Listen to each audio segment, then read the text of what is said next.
Hi everyone. In this week's immigration video, I'm going to continue with my tips for immigrating to a new country. This is tip number 4, and it's about the weather. Earlier this week, I uploaded my weekly story about weather events that I have experienced around the world. And I will say that many people who immigrate to another country don't pay attention to the weather.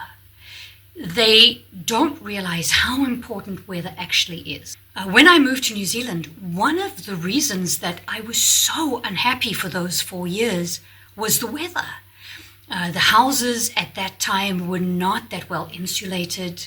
It was cold all the time. I was in Wellington, New Zealand, which has a very steady weather pattern throughout the year. There's not really a major difference in the 4 seasons, and it's cold a lot of the time, and the inside of the houses are cold, and it just got to me, this constant cold weather.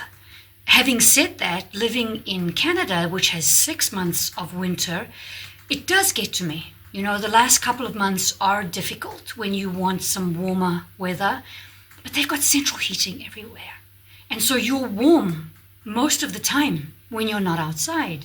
Australia, I loved Australia, but they have a lot hotter weather.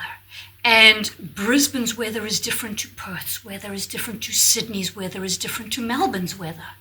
So if you are very affected by weather, or if you know that you can't do a lot of cold, you can't do a lot of hot, or there are certain weather conditions, rain, you know, Vancouver has a lot of rain, so does Seattle, then you need to pay attention to the weather, and you need to do your work and your research and your due diligence on weather patterns in those places, so that when you make a choice of where to move, you make a choice with confidence that you know that you're going to be able to deal, or that you're going to be happy with the weather patterns, because they make a bigger difference to your life on a daily basis than you could even begin to imagine.